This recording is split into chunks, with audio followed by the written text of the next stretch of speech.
If you watched Ninjago Dragon's Rising, you probably know Lord Ras, a mysterious tiger from Wildness who is considered by many, including myself, the best Ninjago villain of all time. Is he actually the best? Yes.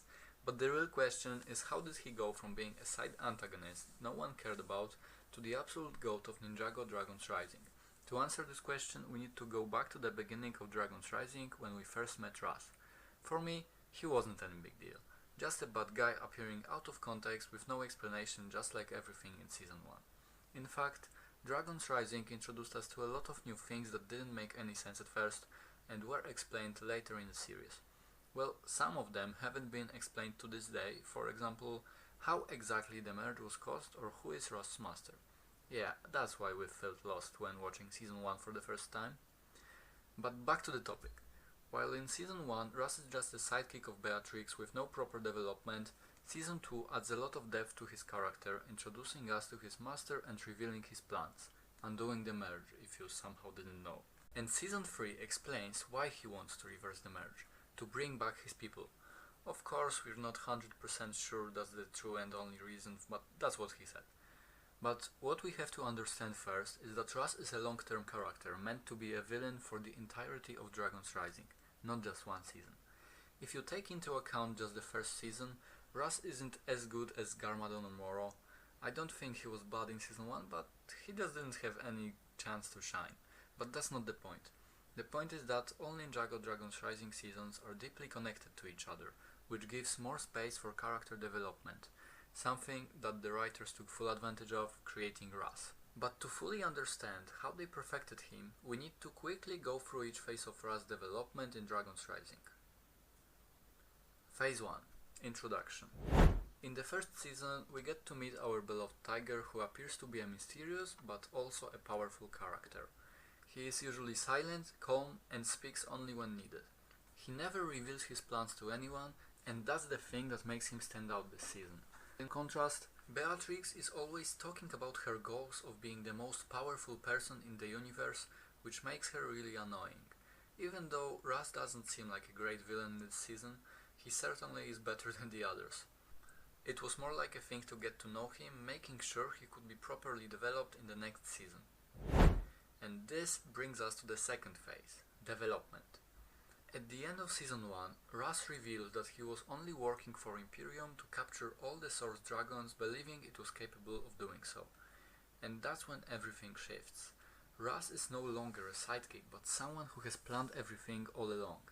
In Season 2, it is revealed that Ras' master rescued him from a chasm and took him under his wing. This may not seem like a big deal, however, showing how he ended up as a villain adds a lot of depth to his character. If you watched the fight between Ras and Aryn in the Forest of Spirits, then you've probably noticed how easily Ras had stopped Aryn. During this scene, he shows how powerful and brutal he can be. But raw strength isn't everything. Ras also tells Aryn a harsh truth, that he hasn't improved a single bit since he started training with the ninja. And that's just one example. Throughout Season 2, Ras manipulates him using Aryn's own anxieties and doubts to slowly push him away from the team without even forcing him. That's what makes Ras stand out from the other villains. Not just strength, but the way he uses it. But what made me truly love his character was when he threw his hammer at Kai and sent him into the void during the Blood Moon ritual. He didn't defeat Kai, but the result felt even worse. After Season 2 Part 1, I genuinely thought Kai was gone for good. It felt real, and that's what made it hit so hard.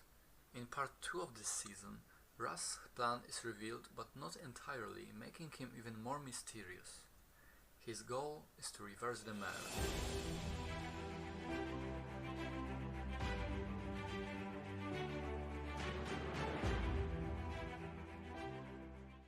And it's time to move on to the final phase of his development for now, escalation. When the Forbidden Five betrayed Ras during the Tournament of the Sources and Noct injured him badly, we all thought that Ras couldn't get up after this. All of his plans have failed, and not only that, but he also was now hurt. However, he doesn't give up. With the help of Aryn, whom he earlier manipulated into thinking he knows where his parents are, he recovers and together they continue looking for a way to obtain all 7 Source Icons. When Raz shows Arin his parents' graves, he finally gives us a clue why he wants to undo the merge, to bring back his people. That sentence made us think that Raz is not just a pure evil villain, but he is broken by the events of the past and seeks to reverse them no matter the cost. Season 3 shows how Raz is desperate to achieve his goal. He gives it absolutely everything he has and doesn't care about anything else. He literally wants to destroy the whole universe to create a different one in its place. This adds a lot to his background, making him even more of a developed character. When Ninja interrupt him once again, he realizes they are his biggest obstacle, and without hesitation sends them far away from Ninjago with no way back, showing that whenever he encounters an obstacle, he destroys it, no matter the possible outcome.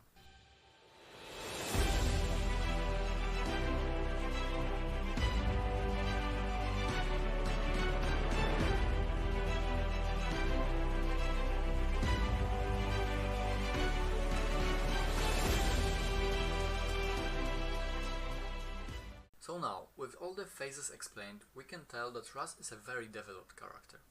But it's not only because he was given a lot of focus and screen time, but there are also all these small things making him perfect. The perfect example is that Raz's style is very different from the other villains. He doesn't speak much, and if he does, he drops a really cold line. For instance, while fighting Rontu, he drops the iconic line, "Send your greetings to Egalt." That was honestly one of the greatest lines in Ninjago's history. He sometimes talks about strength, but it's always for a reason. And he's actually strong, like some other antagonists. But the best thing about him is that he doesn't just oppose the ninja, he outsmarts them. That's something no other villain could do. So yeah, that's how Dragon's Rising created the perfect villain. They developed Raz for entire 3 seasons, gave him an emotional backstory, made him brutal, strong, mysterious and full of potential. Let's just hope in the upcoming 4th season of Dragon's Rising they'll keep up the good work and maybe make him even more perfect.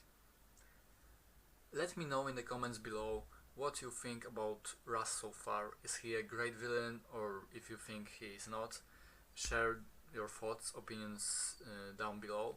Don't forget to click the like button and subscribe to my channel, and I will see you in the next one.